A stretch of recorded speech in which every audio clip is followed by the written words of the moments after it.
Hey, how you doing? I'm well. How are you? Doing good. I'm just tightening up some stuff real quick. You know what I thought about? Now, is this live? Yes. Never mind.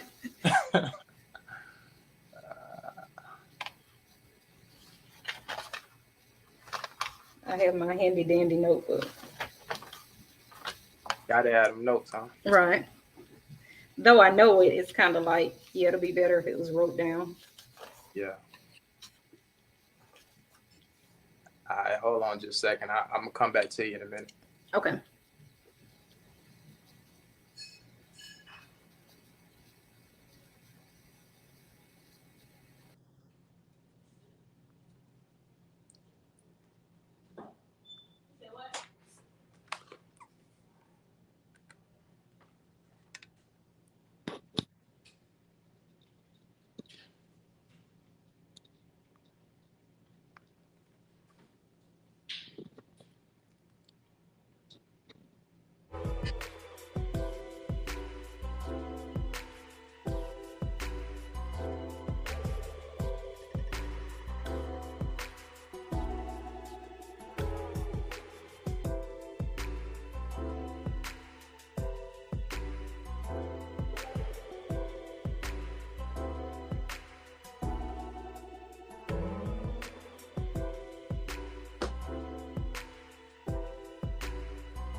Uh,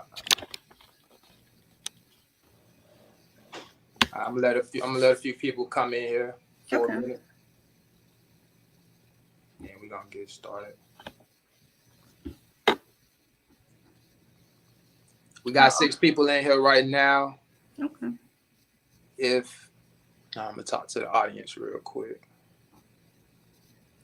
If you're watching on Facebook, welcome to the channel. Hit that like button. If you're watching on YouTube, hit the like button as you come in. All my ATV fam, you guys already know the drill. Let me know where you're from. Just drop it in the chat. Appreciate you guys for checking in today. We're going to let a few more people get in here. We're going to get started.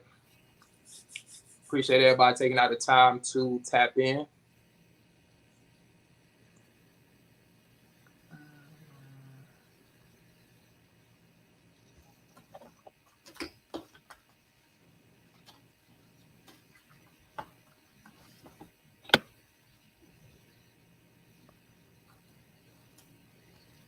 All right, we got some more people coming in.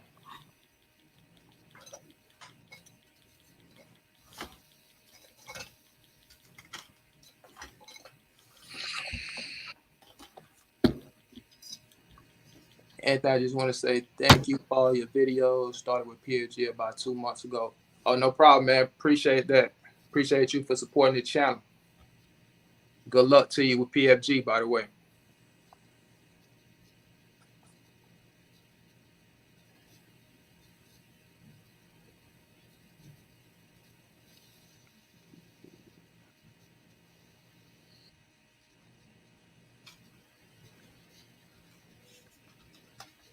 All right, let me pull my questions up. My email, I don't know what's going on with my email. It wasn't really working. It said it's out of date, so I gotta update it, and I Oh was having gosh. issues. So I'm about to go to to our communication on Facebook. Okay. I'm gonna have to look at that. Because I wrote them in the order you sent them. Yeah. So I just go off that. Okay. make it easy for both of us. Right.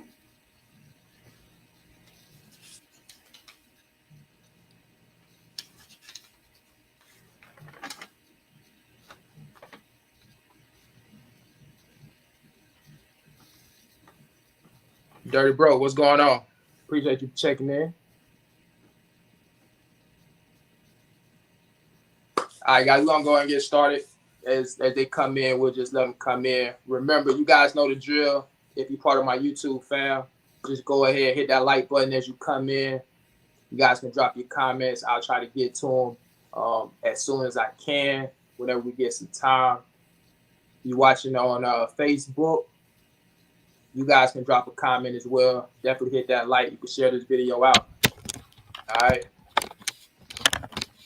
All right, guys. So today, you guys see the title of this video. We're going to be talking about credit today.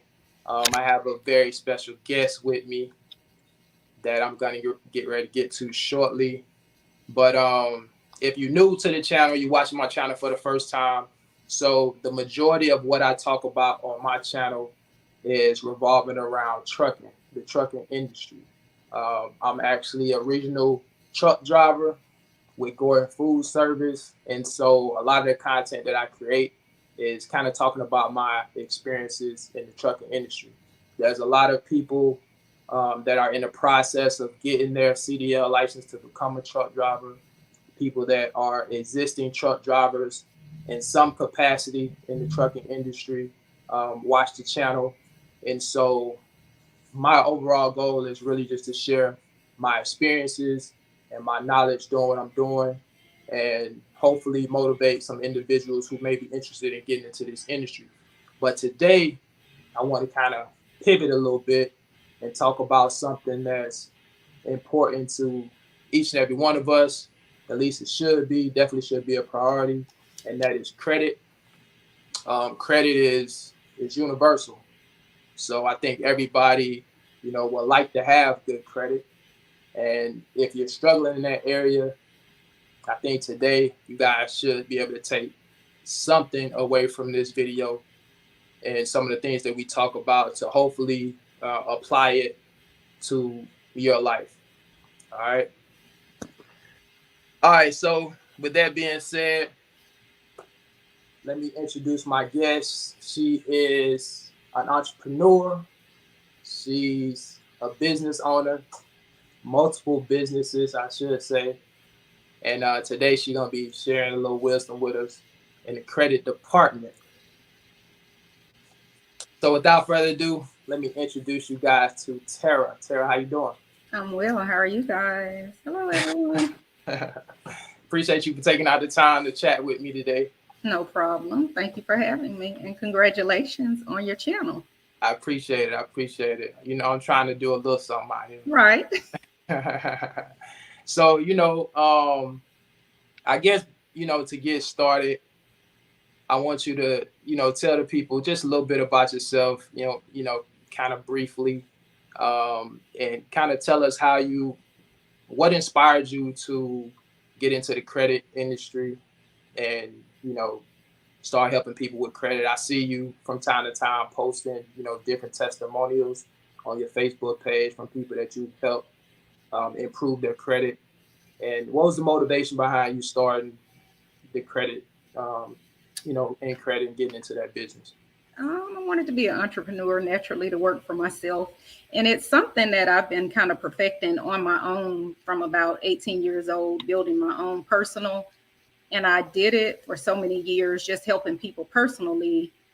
So when I just decided, hey, I'm tired of working for someone else, I wanted to take it on professionally. And because I really don't have to sell it. It's a sell itself. You know what I'm saying? Because everybody needs it. It's just very, it was easy for me because I like to give back, and it's a way for me naturally to accrue income, but at the same time, it's me giving back to people because we just weren't taught credit. A lot of people weren't taught credit at a younger age. So it was kind of a win-win of, hey, you'll benefit, everybody else will benefit as well. I've been doing it about 3 years professionally, and just to be able to change people's life with lifetime goals of owning homes, owning bigger and better, vehicles, owning bigger and better businesses, access to business credit and personal credit just for wants and needs.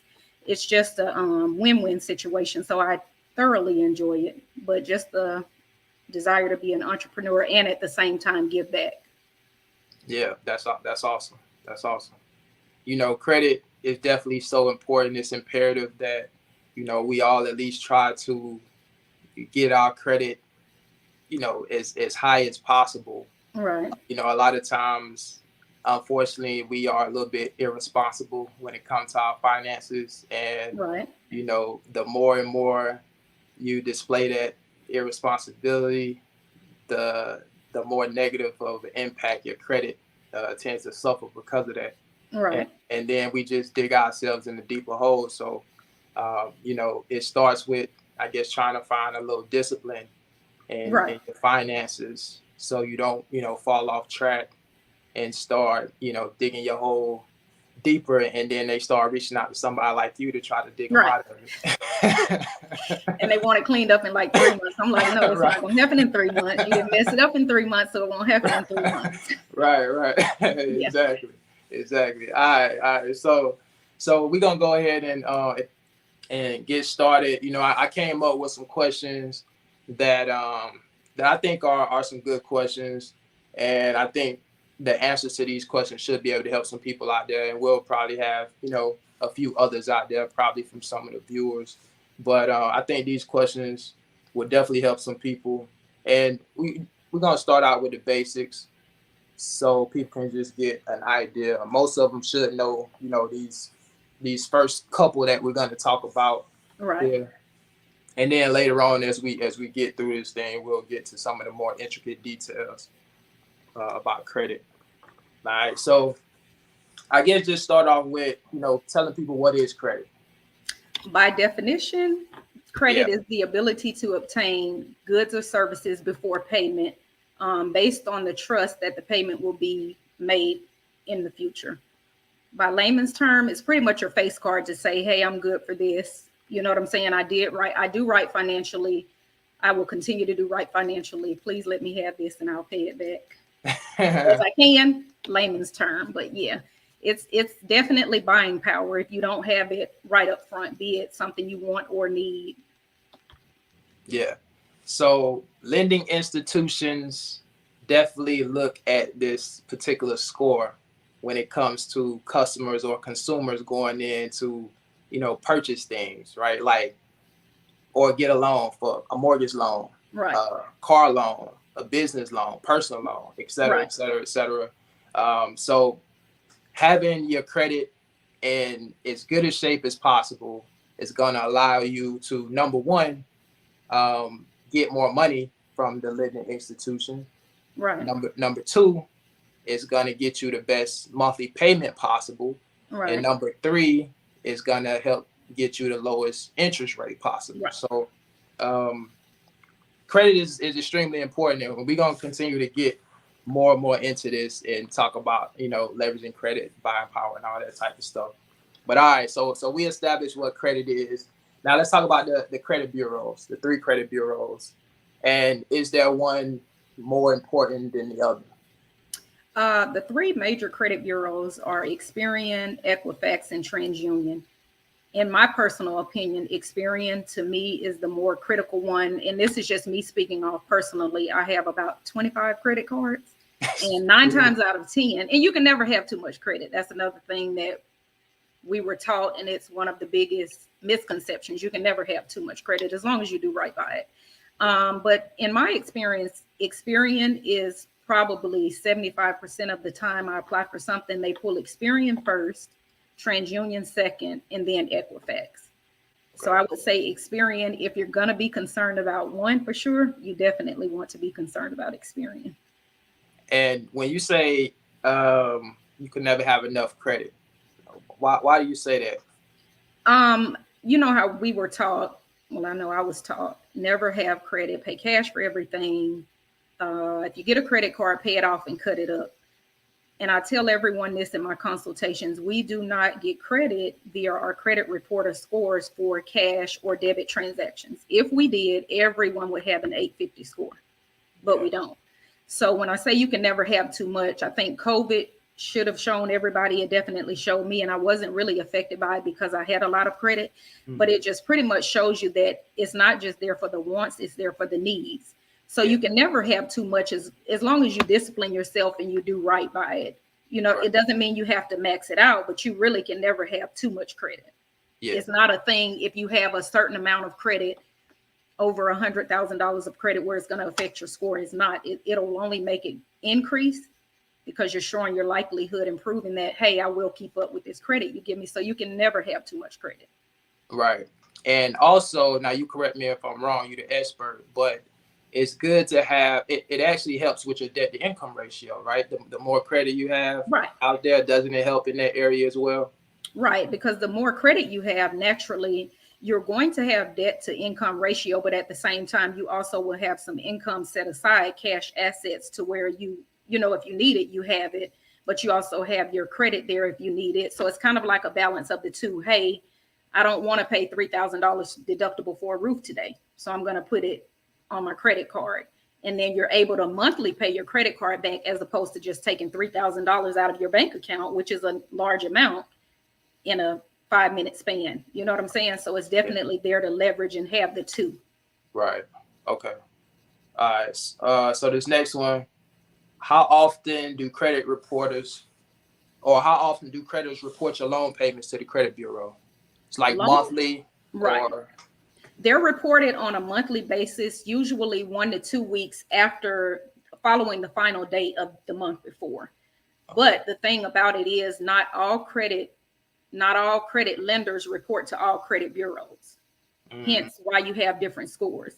So if you get a loan today, it doesn't mean it's going to report to TransUnion, Equifax, and Experian. So they usually report, like I said, about 1 to 2 weeks following the final date of the month, you know, the previous month that you paid it, but they don't report it. Not everyone reports to everyone as far as the credit bureaus go. Okay. See, I didn't know that. Right. And that's how you have the different credit scores. Because you got to think, if you had a car loan and if everything you have reported to everybody, you should have the same score, but it doesn't. Right. So that's why when people pull it, you're like, oh, my FICO score with Experian is this, with TransUnion is this and that. That's why. Okay. Yeah, that makes sense. All right. This next one, I think, is going to help a lot of people. What is the fastest way to build credit, in your opinion? Add credit accounts to your profile. And when I say that, I get the same response from everybody. I'm going to be in debt. And I said, well, you're in debt as long as you owe somebody, you're in debt. So you want to make your debt count. And you think about it, if you don't have anything on there's a such thing as too little credit or not enough credit. It's just as bad as bad credit. If you don't give them anything to grade, you're not going to get a score. And I pulled quite a few people's credit report, and they're like, well, I just need you to clean it up. And the thought process is, you do want to clean it up and take the negative off. But when I remove the negative, literally I've seen people's score drop to, 300 is the lowest, but non-existent, because you've taken away the negative, but you don't have anything positive for them to monthly report. Right. So, yeah. So is it better to have bad credit than no credit? Or no, it's better to have, it's better to have bad credit than no credit. Because bad credit says, hey, I do exist. At some point I did pay somebody something, it went bad, but I did pay somebody something. But if you walk in a place and you have no credit, they're not going to touch you. Right. At all. Absolutely no history. No. That makes sense. Okay. Go to David Henry real quick. David Henry, what's going on? Appreciate you for joining the chat. He says, is credit repair like Lexington Law a good thing to help raise my credit? Any kind of credit repair program, if done correctly, is going to raise your credit score. I've heard of Lexington Law, so I mean, people have different opinions on who to use, but any kind of credit repair, be it cleaning your credit up or adding to your credit profile, is going to repair your credit score. So it's a two-way street. I tell people all the time, me cleaning it up specifically is not going to fix your credit. You have to do your part to build the profile. I can't apply for stuff for you. You have to build a profile while I clean it up. Right. So credit repair itself will definitely increase your score. Okay. Wise, what's going on? Scott, what's up, man? All right, so we're gonna get to the next one. What are charge-offs, and what kind of impact do they have on your credit report? Charge-offs. It's pretty much the creditor writing your account off as a receivable loss and closing the account. And reporting a charge-off affects you negatively because it's pretty much letting any lender who pulls it know that, hey, they had this account, they didn't pay it, so they more than likely won't pay you, and it's going to drop your score.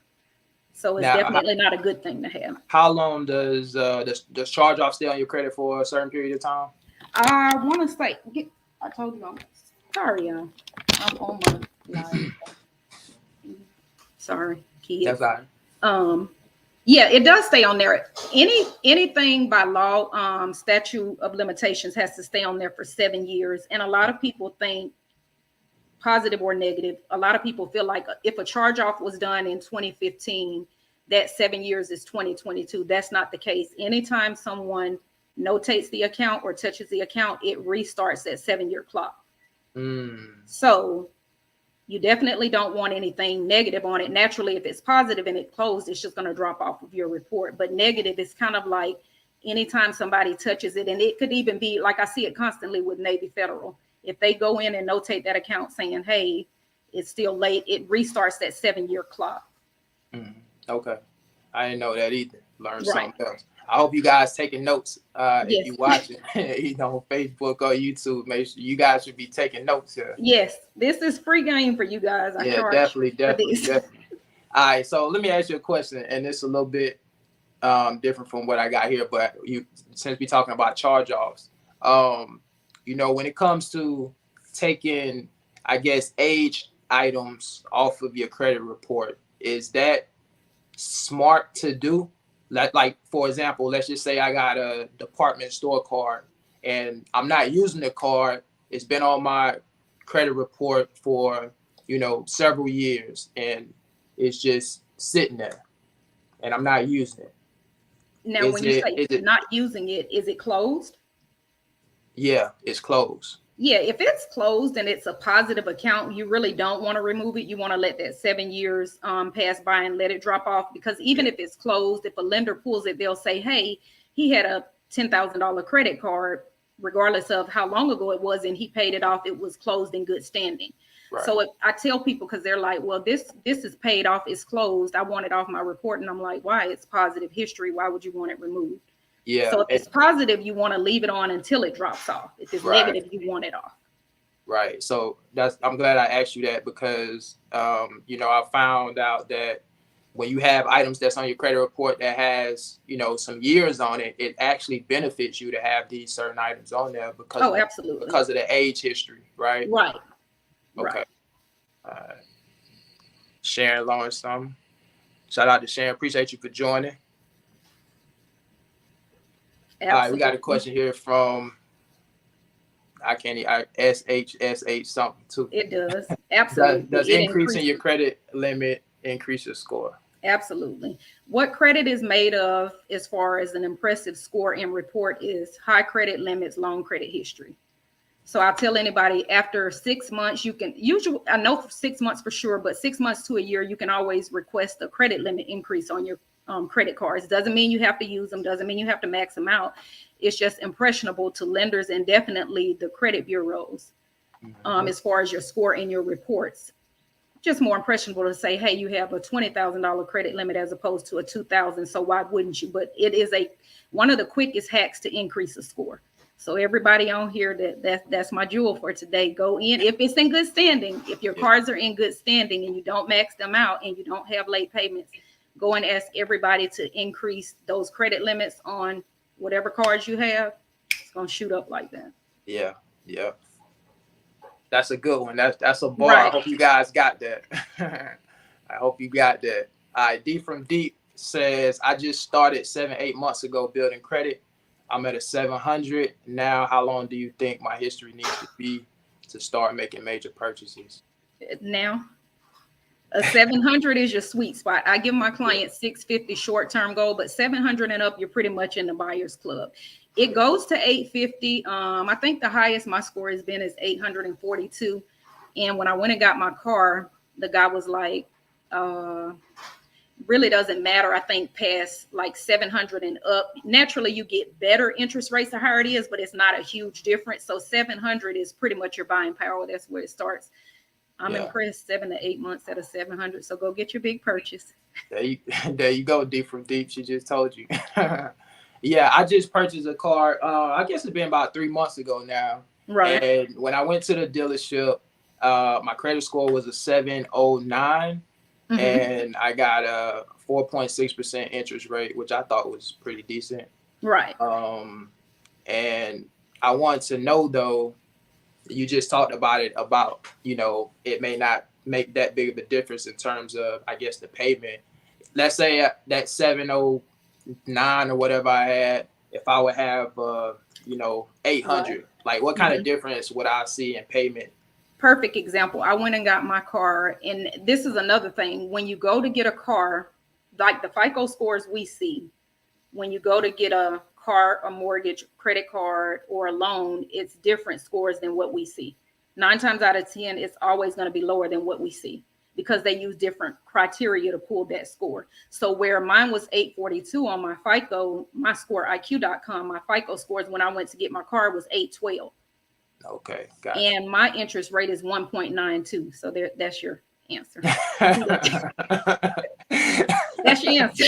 So definitely get it as high as possible. But like I said, for him with the big purchase, 700, you're pretty much in the door. But yeah, so mine is 1.92 interest rate. That's so nice. I need to get there. The payment isn't nice, but yeah. D from D said, appreciate that for real. David says, shout out to David. Appreciate you for joining the chat, man. I was turned down by my credit union to get a secured credit card. Any other options? I have a list, and you guys, anybody on here can go to my website, www.tmlcreditconsulting.com. And it's a landing page full of credit card offers for pretty much anybody with low to mediocre scores. And it's some secured and some unsecured cards on there that, regardless of the score and the way your report looks, you can apply for them. Naturally, I don't know them off the top of my head, but if you go to my website page, you'll see them, and you literally can apply from there. And I would just also suggest that they go back and ask the bank why they denied a secure credit card, because that's you giving them money to give you a card. And you know what scores, maybe some banks require certain scores. So I would just pretty much go back and ask them what you need to do to get one with them, because that's another thing I tell all my clients. You definitely want a credit card with whoever you bank with. Just kind of sets the tone for bigger and better loans, mortgage loans, car loans. So you definitely want it. I would suggest going back, asking them what you need to do to increase your chances of getting it. But again, www.tmlcreditconsulting.com, and it's a landing page full of credit cards for, like, regardless of the way your scoring report looks. All right, nice. And I actually put all her information in the description of this video once we get this video done. So you guys can go back and check out that information. You can go to her landing page. She got a lot of good information on there. We're going to talk about some of that. She got a lot of stuff going on with ebooks and all these other things. She's got a million things going on, but we're going to get to, a few of those things. All right, let's get to this next question. Do you believe cash is king? Why or why not? If you're a millionaire and you can pay for everything with cash, it's king. Yeah, but if not, no. I mean, I don't have the cash to go and buy some of the big things I want. So I wouldn't say it's king, no, because again, unless you're a millionaire and you can just go out and purchase everything and then not be in a deficit in your bank account, then no, I wouldn't say it at all. And also wealthy people, because I've become an entrepreneur, I follow a lot of wealthy people because I follow people I want to be like. They don't live off cash. They keep all their cash stashed away, and they live off credit. Yeah. So no, it's not king. Yeah, I wanted to ask you that. In my opinion too, and that's why I wanted to ask you that, because I think that's a big misconception as well. Something that we've heard, for so long, that cash is king. No. But the reality of it is, you're able to leverage credit in so many ways that would be beneficial to you, to where it really makes sense to leverage your credit and not necessarily use liquidate your cash. Right? Yeah, Right. it just made sense. And so, especially when you're talking about investing in other assets and things of Right. that, so it just made sense. And people just really need to get, educated Right. on the different ways that you can leverage your credit, because it's a great tool to be able to have once you get the knowledge and know-how on how to use those things. Right. So, all right, that's good. So, we feel the same way about that. All right. This next one said, does it ever make sense to file bankruptcy? And what kind of impact does bankruptcy have on your credit? For some people, it does make sense. If you're hundreds of thousands of dollars in debt and you just know, hey, I don't ever feel like I'm going to bounce back, absolutely. But I promise you guys, it's been so many people that talk to me and they're like, I want to file bankruptcy. And I'm like, well, how much in debt are you? Oh, 10,000 or 20,000. I'm like, no, you don't. Right. You can go and get a loan for that. Even if your credit was mediocre, you can build it up enough to go and get a loan. Yeah. I'm not going to say it's a terrible thing, but it should always be a last resort. Yeah. And these were the notes. I'm going to give you guys some kind of short-term benefits and then long-term. Short-term, it will prevent your accounts from being reported negatively because you're going to pay everything off. It's going to be wrote off to bankruptcy. So it's going to clear your report as far as like your late payments that you're deemed for every month and charge-offs and stuff. But it's going to bring your score down so much, probably about 200 plus points. So you're back kind of at square one. You're out of debt, but what can you get with credit? Because nobody's going to touch you. Right. And then it's just the label of bankruptcy. So if you went bankruptcy because you couldn't pay this, I'm not going to give you anything over here because you can't pay it. So short term, it might sound nice, but it's really not what it's supposed to be. And like I said, long term, it hurts your score because Chapter 7 remains for 10 years on your report, and Chapter 13 remains for 7 years, and both take about 3 to 5 years to pay off. So your thought process should be, if it's 3 to 5 years to pay off, it's going to knock me down 200 plus points. No one is going to want to touch me. Let me just try to find a different route to kind of, alleviate the debt and not file bankruptcy. Yeah. So unless you're hundreds of thousands of dollars in debt, it's definitely nothing I recommend. Right. Yeah. That definitely sounds like it should be the last resort. Right.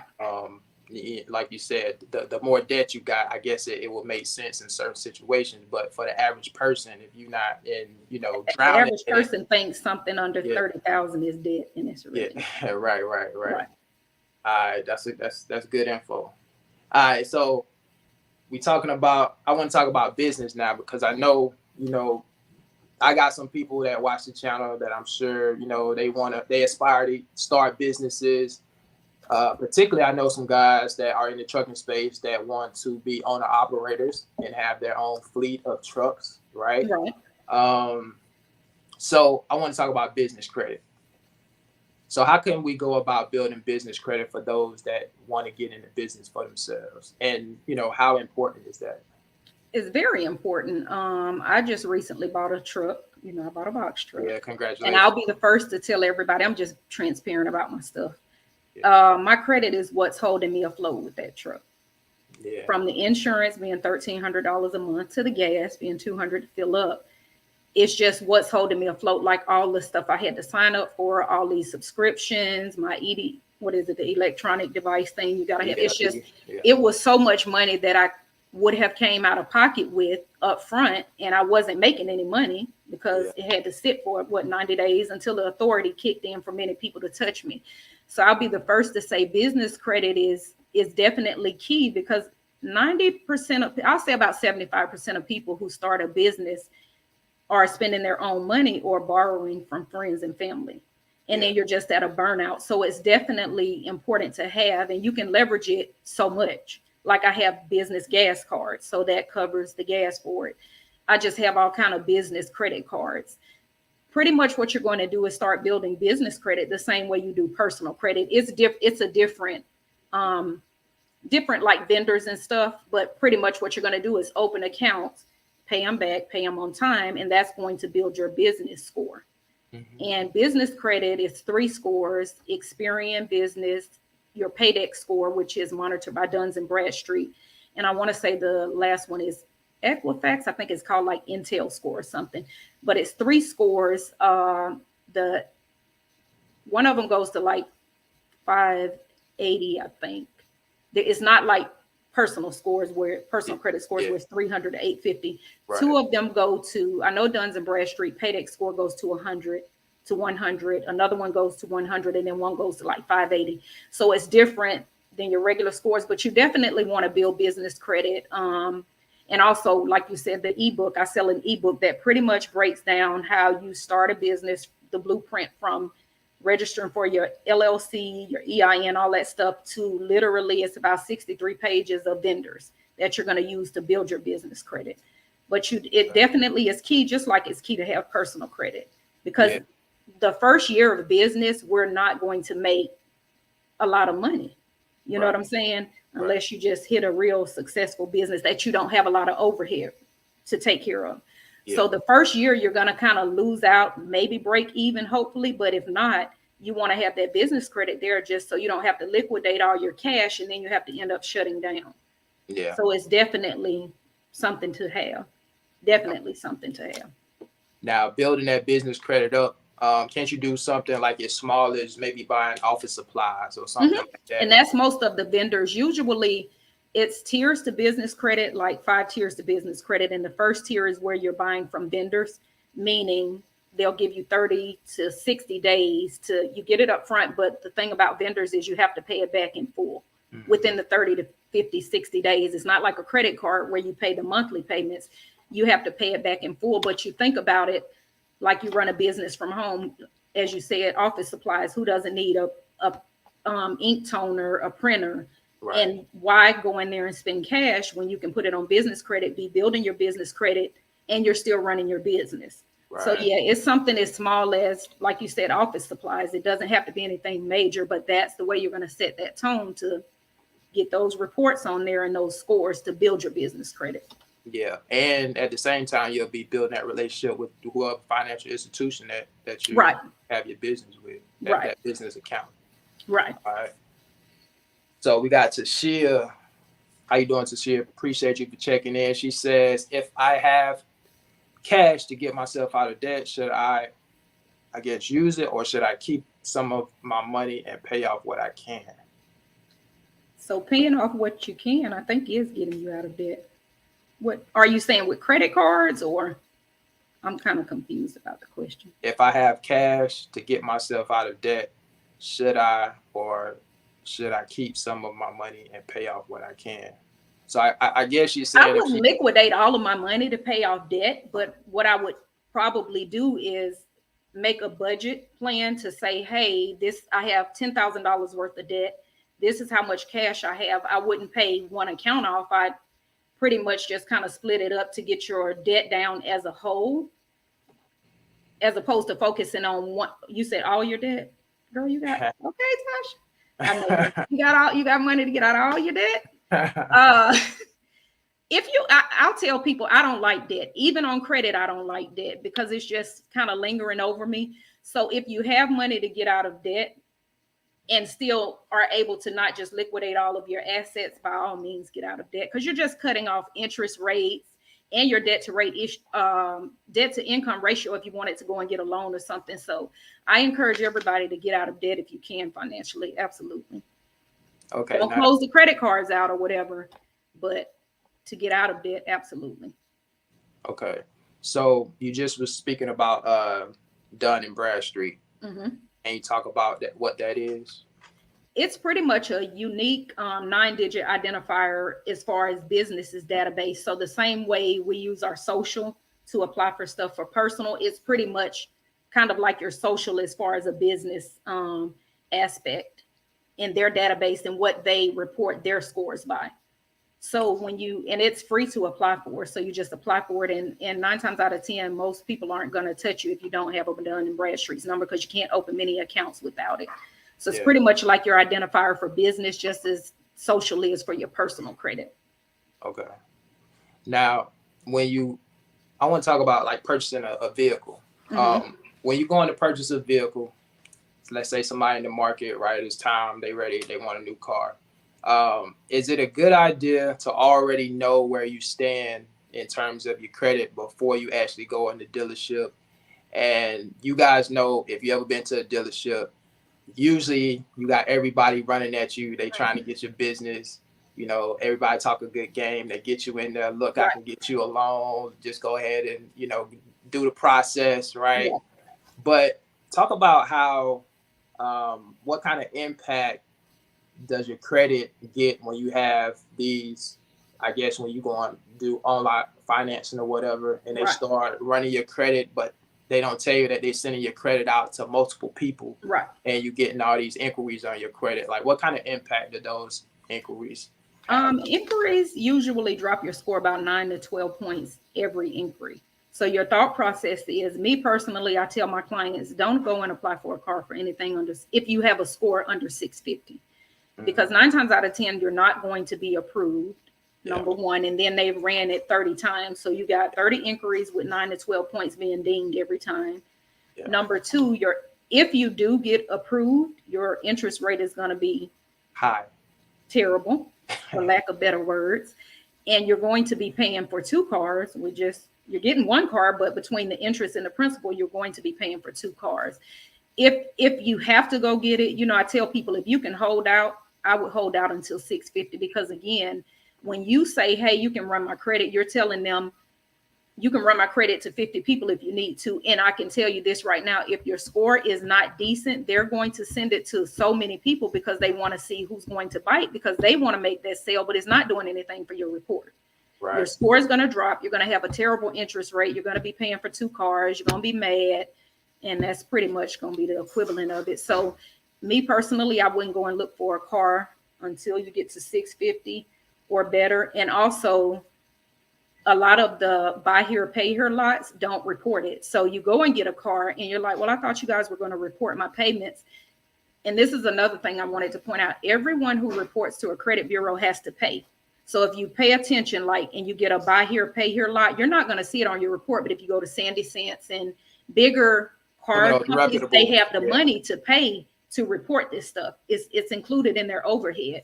So you go to get a car, they run all these inquiries, you don't get it, and then it's going to drop your score ridiculously.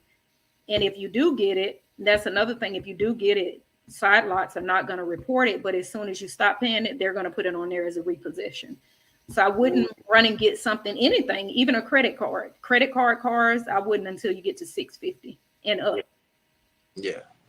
Now that's a bar too. That's some good information, especially with the buy here, pay here lots. I know a lot of people tend to go to those lots, especially when some of these people get those large income tax checks or whatever. They go to these car lots and get cash. But I didn't know that, so they don't report. So you're just making payments every month. You're making so you're making payments every month, but it's not affecting your credit one way or other. But if you stop paying it, but then you'll get the absolutely.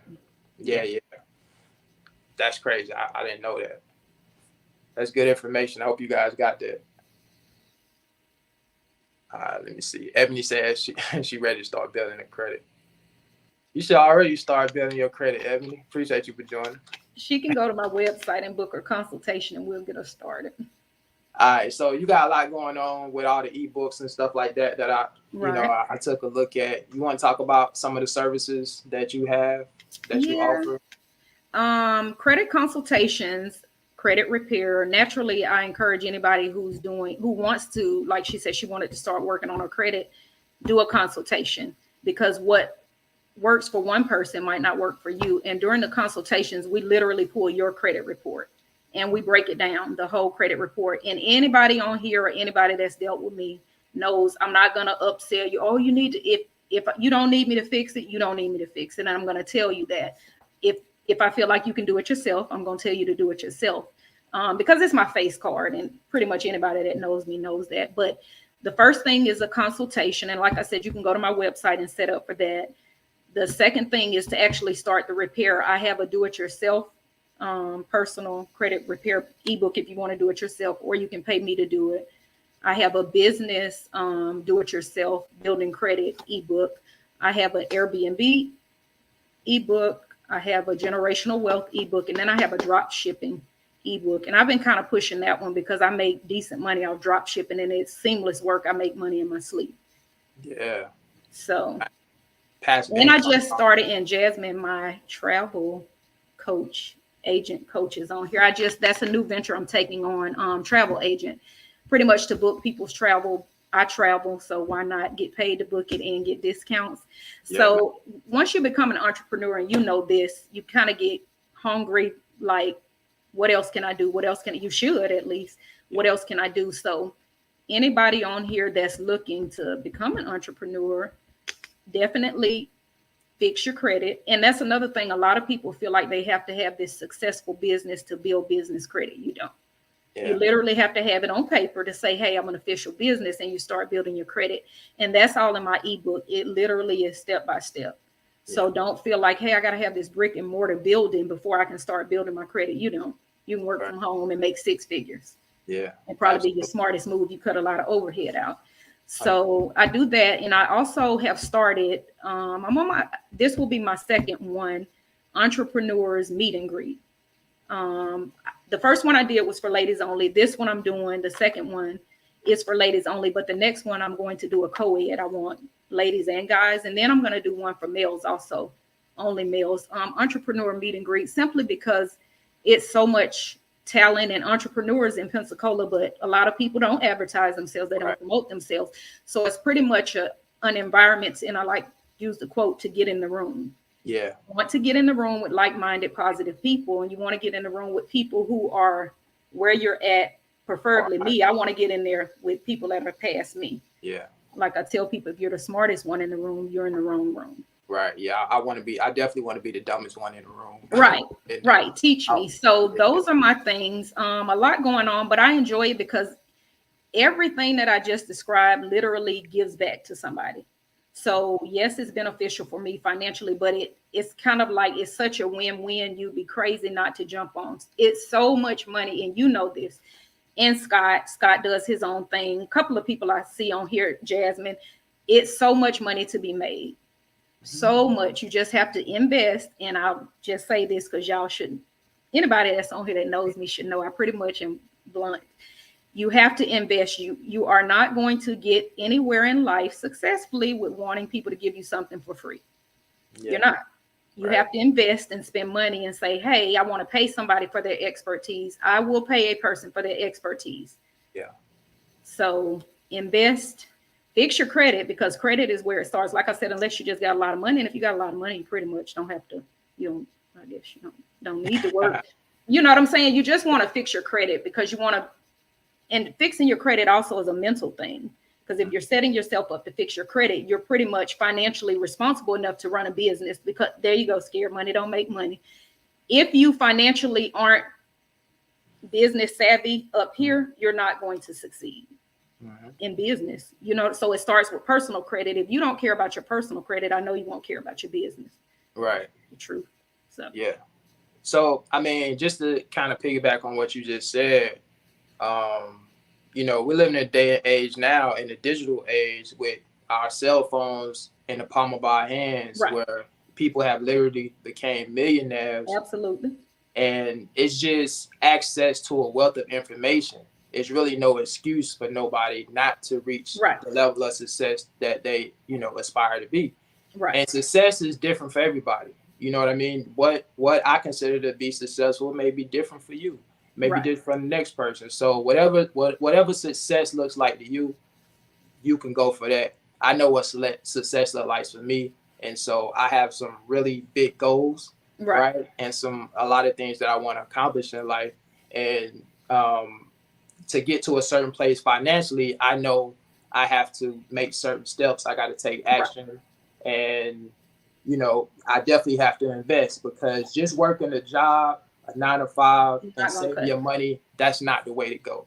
I know from a traditional standpoint, that's kind of what we were taught, most of us, especially in, the Black community. We were taught just, go get a job, save your money. But if you really want to build wealth and create wealth, you have to invest your money. And there's risk involved with everything. A lot of people are scared to take risks. But some of the wealthiest people in the world, that's how they got to that point. because they weren't afraid to take risks. Well, and to piggyback on that, and I post this all the time, people spend it on BS, and that's, I'm not gonna curse on your channel, but you guys know me. You spend it on BS. So if you are spending stuff on BS and not getting a return, then that lets me know you're not serious about because what a consultation costs is cheaper than a pair of Jordans. And another thing is you want to start all this stuff while we're younger, because as you get older, you slow down physically and you can't constantly bring in income, literally, physically. As we get older, we're going to slow down. So get on it now. And most importantly, teach it to your kids. What no one taught you on an early basis, teach it to your kids. Set them up successfully so they can take care of you when you get old. So people pay for what they want to. People invest in what they want to. So I just suggest everybody get on it. And like you said, you know what your goals are. Biggest thing I think for me initially when I started working for myself, it was money, but now it's freedom. Like I cannot see myself going back to work on a clock for anybody. And I'm not knocking anybody that does it. That's not the point. The point is I showed myself that I can do it. And I'll be the first to say I was comfortable getting a 2-week paycheck because I was like, okay, I know where my money is coming from. And when you're an entrepreneur, if you don't have your stuff together, your finances together, your mental together, your credit together, you're going to crash and you're going to be right back working for somebody. So for me to say, hey, I did this, I was surprised at my first year working for myself. I surprised myself at how well I did. I'm like, oh, okay. So I can't see myself going back to work for anybody, but I invested. I paid a mentor a nice penny, and I'm still paying people. But it's getting my, I got a branding coach, I got a marketing coach. It's getting my name out there. I'd rather pay for that and say, hey, I tried it and I did it, than to buy some shoes or a purse or to impress other people. That's just my thought process on it. You made the best investment that you can make, and that's investing in yourself.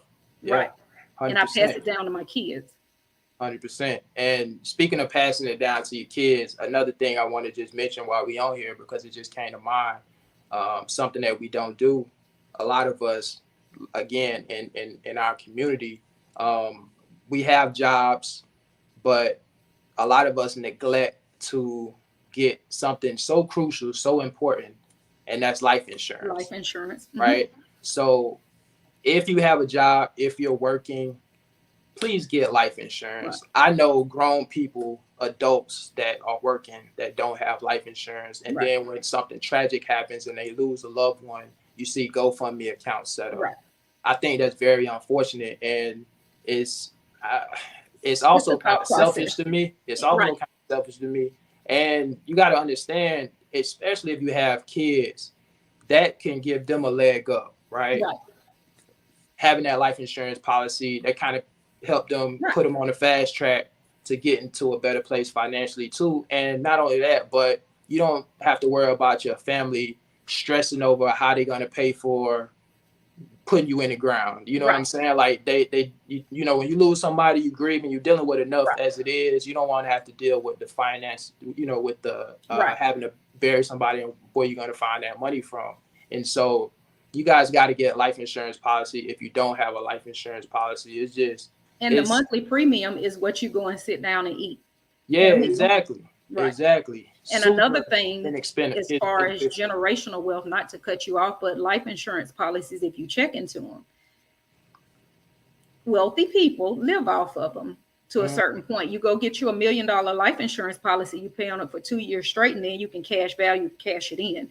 You can cash it in for a cash value. So you got $200,000 or $300,000 in your hand to go and start a business, to pay off your house, to get out of debt, to fix your credit, to do whatever it is you want to do for your child's college funding. And then you just pay that loan back. But it's literally generational wealth. Yeah. And people do it all the time. Yeah. But it's priorities. And that's going to be nicely put. It's priorities. Get your priorities in order. It's that, and it's educating yourself. Right. I used to think, when I used to hear, Donald Trump pay less taxes than his secretary. Not trying to be too political here for you, all you guys watching. I know I got a lot of people probably got different, ideologies when it comes to that. But I used to always think, like, that's crazy how can somebody that makes so much money pay less than his secretary? Right. I just think it was crazy. But the Loophole. reality of it is his CPA or whoever he's dealing with, they know tax law. Right. So it's like, if you know the laws, you know how to Right. get around some of these things that people that aren't as educated know about. Right. So they're going to look at it and frown upon it. But it's just knowing what you know. You know Right. what I Just mean? like Rick Ross went and got the cows and the bulls and he put them on his land. That Yeah. was all a tax cut. And we're like, what the hell is he doing that for a tax cut? So he's not doing anything wrong. You just gotta it's ways to make money and it's ways to get around paying taxes, and it's legal. It's just we don't educate ourselves. Right. Education, man, educating yourself is so important. And I was just talking about Sunday when I went on a live stream. I was talking about some of those things and just, add value to yourself, learning, working on your skill set, learning new skills, developing existing skills. Personal development as a whole should be priority. You know what I mean? The more you know, the more valuable you become as a person, the more valuable you make yourself to the marketplace, right? Because now you have something that people want or people want to see. And you may have something like I said this Sunday, that a lot of times people say they can't do certain things because they don't have the money. And the fact of the matter is, the lack of money is never the problem. It's lack of ideas, lack of skills. Because if you got the ideas, if you got skills, you can find a way to create money based on what you know, right? You got ebooks and things of that nature because of the knowledge that you've acquired, and you put it together. And now you find a way to monetize that. Same thing with somebody creating a YouTube channel, being a content creator, anything like that. A lot of times we create these channels because we know certain things, and if we get to a certain point, we'll get monetized. Right. And so that can be whatever it is that you guys are, have knowledge about, whether it's starting a podcast, YouTube channel, people getting paid on TikTok, all these different social media platforms, people are making money off of. They find a way to monetize it. And that's the world we're living in now. Anybody can do it. You got kids out there making crazy money. You know what I'm saying?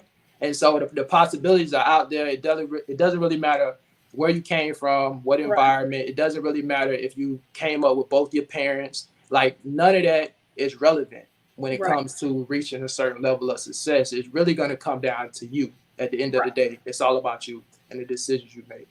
Because every decision that all of us made up to this point is allowed us to be where we are right now. So wherever you are right now in life, it's because of the decisions that you've made up to this point. So if you want to change that and do better, if you're in a bad spot, then guess what got to change? You got to change your thought process.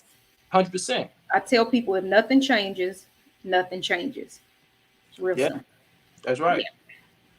In social media, I suggest everybody on here is free. And I'll be the first to say, I've even monitored myself here lately. I'm like, I got to stop scrolling on social media. Though I get on motivational, educational stuff, I still find myself sometimes just scrolling pointlessly. But, and we all need a release, that's fine. But as much social media is out here and as much free tools to educate yourself, if you want to sit on social media all day, go follow some people who are doing something and sit on social media, get motivated. You know what I'm saying? I had to do a sweep of my page, and just me as a whole, I'm always self-evaluating myself. But like I said, use social media. It can be a great tool, but it also can be a negative tool. It's all in how you use it. But if nothing changes, and it literally starts up here first. Yeah. Because I can give you all the game in the world. I can tell you what to do with finances. I'm an expert in it. I will pat myself on the back for that. Right. But if I can't make you change what's up here. So yeah. I mentioned this past weekend, there's something called analysis by paralysis. And when you get all the information, you got all this information, you know what to do, but you never take action. It's like you're mentally paralyzed. And until you take action, it's not doing anything. You just got the knowledge, but you're not doing anything with it. So it's very important that when you get the knowledge, we've heard since we were born, knowledge is power. But the reality is, applied knowledge is power. Right. Just having the knowledge is useless. Knowing is half the battle. Applying is the other half. Exactly. Right. So you got to see it all the way through. Adrian, what's going on? Is y'all on IG? Yeah. I'm on IG. Terry, you on IG? TML Credit Consulting. Okay, there you go for Tara. All my IG information is at the top of the page. You on YouTube. I always met bro. Yeah, you gotta do something with your name. They are a vegan. They are a vegan. I always just say BB. I'm gonna start calling you B vegan, bro. I'm just gonna have to start calling you B vegan because I ain't trying to pronounce all that. B vegan. What's going on? What's going on, bro? Yeah. If you look at the about section at the top of the page, all my contact information. And can you drop mine in your comment section?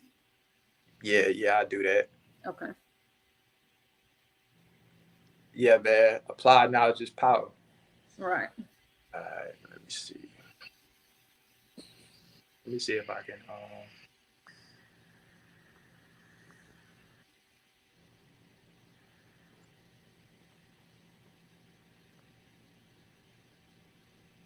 What's yours, Sarah? What's your the Instagram TML Credit Consulting. And that's the website also, www.tmlcreditconsulting. You guys can book your consultations there. Anybody that's on Facebook in here, you guys can inbox me. That's okay too. I don't have a YouTube. I'm not big on being in front of the screen. This literally is my first live, like with someone else. I've done a couple myself, but. And also my group, Transitioning with Tara. That's pretty much my credit page. It's like a private group. It's got like 3,400 people on it. And I put all kind of credit results and just credit tips and motivational stuff on there. So you guys can join that one also. And that's on Facebook, Transitioning with Tara. And the link for my ebooks and stuff are either on Instagram or Facebook. Okay, cool. And send that information to me, and then I'll put it in the description of this video. Okay. When I get done, so people can go back and check it out and reach out to you.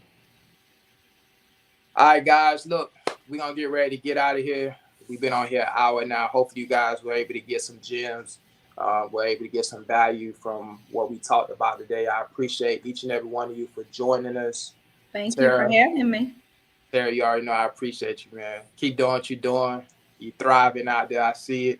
I will. I'll be paying attention, even if I don't comment or like. I know you quiet. I said, oh, he quiet. He I'm always paying attention. Right. I appreciate you. Tashia say you both are doing a great job. I appreciate you. Thank you. All right, guys. So we're going to get out of here. Appreciate each and every one of you for tuning in. Tara, I'll catch you later. All right. Thank you. Take care. Bye, guys. Peace.